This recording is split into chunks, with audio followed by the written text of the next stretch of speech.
Hey, this is Stephen Platinum, your friend in wrestling with Platinum versus Impact Wrestling for December 22nd, 2020. Why the heavy sigh, Steve? Well, they're coming off of 2 or 3 weeks of crossover stuff with AEW.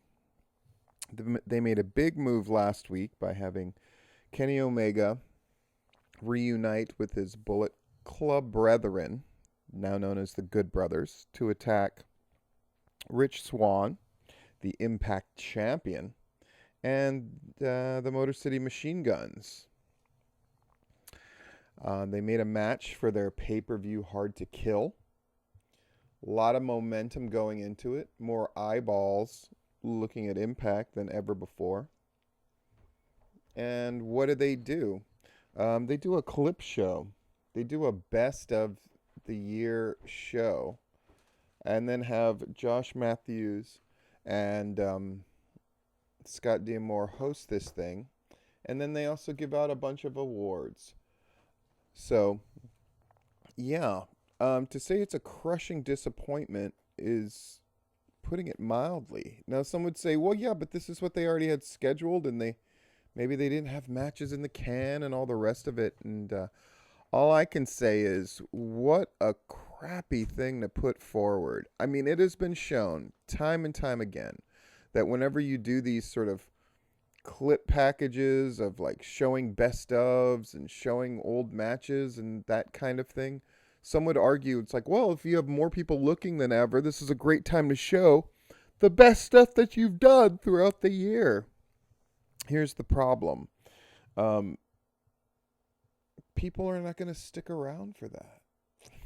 They're not going to stick around, and I'm sure it will translate very well that way, that people are going to tune out. You have a chance to do all this awesome stuff. Now, there's still a Tony Khan commercial, which is great, and I mean they continue to push this narrative of I'm rich, and how is the hotel that we stayed in that I'm part owner of, and this thing of like I could stop it with an injunction if I wanted to, but I don't because I'm going to watch this, that, and the other. And then they had an Omega promo with Don Callis that was okay. I mean, at least they're fully embracing a heel role. They're really setting up Impact to be the baby faces and all of this to their own promotion and that kind of thing. But what they're showing people are a bunch of matches that happened maybe almost a year ago in some cases. I mean, you got a match for the X Division Championship between Ace Austin and Trey Miguel. And yeah, Ace Austin wins. Great. Okay. And then they announced that, Manic is going to put that championship on the line against Chris Bay and Raju at Impact Hard to Kill. So neither one of the guys that we watched are involved in the X Division match at the pay-per-view. They talked to Brian Myers, and he's like, I returned and I put the company on the map and made it much more relevant. No, the thing that's making it relevant is the stuff that they're not advancing in any discernible way on the show. And then you got Matthews and D'Amore talking about Slammiversary being the most significant event of the year. You got the North, who's one of the teams that are obvious dream matches. And I mean, I think it's a cool thing that Tony Khan has announced, anybody from Impact who wants to show up, go ahead on Dynamite. And again, it's great stuff, right? I mean, they're going to make maximum use of it. I'm stunned that Impact didn't call an audible and find a way to put together a thing in this great way. Yes, you can center it around the awards. I don't think that's a bad idea at all. And why are the people in their acceptance speech not addressing this cataclysmic thing that's happened of AEW invading. It's like the people who are directly involved in the match, Rich Swann, obviously now the Motor City Machine Guns care, but nobody else cares.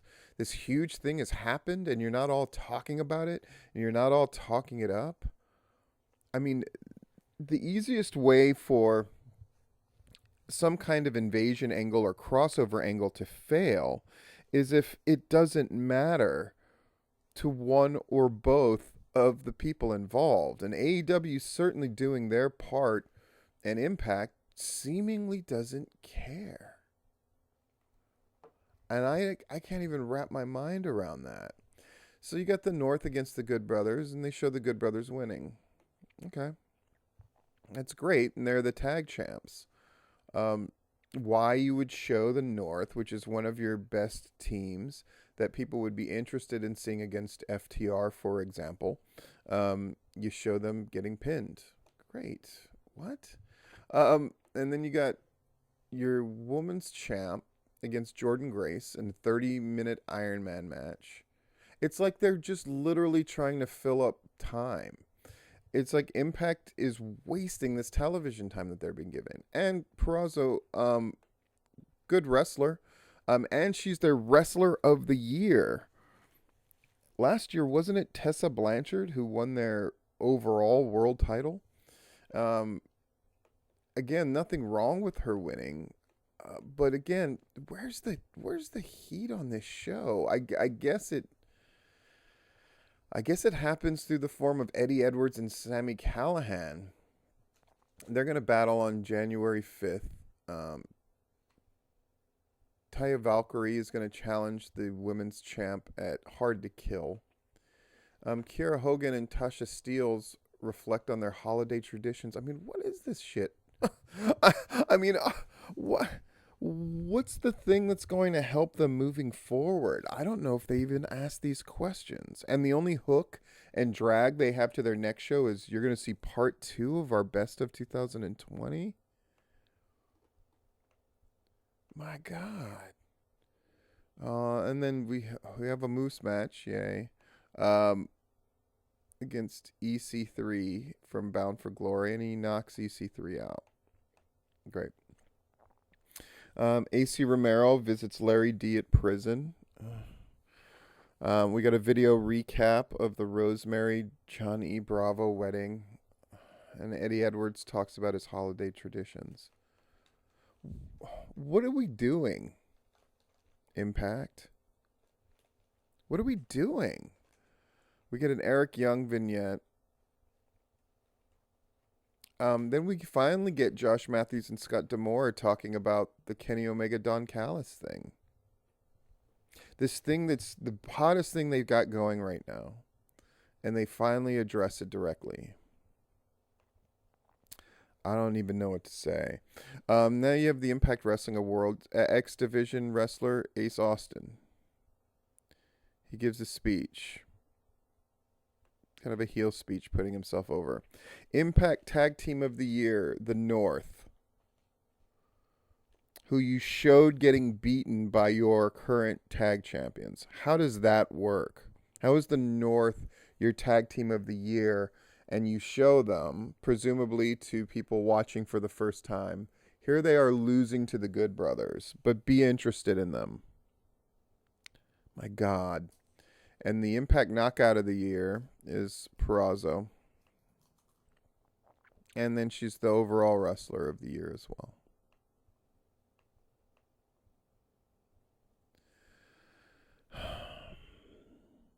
Your current champion, who you're putting up in a 6-man, he didn't win anything. And we didn't see him in a match. Wow. So our Genesis, Moose and Willie Mack and I Quit match, and the Super X Cup tournament. Hard to Kill matches. Kenny Omega and the Good Brothers against Rich Swann and the Motor City Machine Guns. Kiera Hogan and Tasha Steelz versus whoever wins that match between Jordynne Grace and Jazz, and Jessica Havoc and Nevia for the vacated Impact Knockouts Tag Team Championship.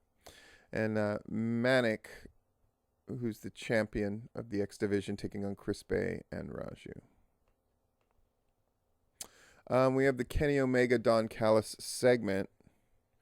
Again, why wouldn't you do this promo and then talk about it? That just seems like basic stuff. Man, Impact. I don't know, man. So I got to watch another best of next week. I mean, I will, to see if they're going to do anything significant to advance any of this stuff. But man, what a disappointment. What a crashing disappointment.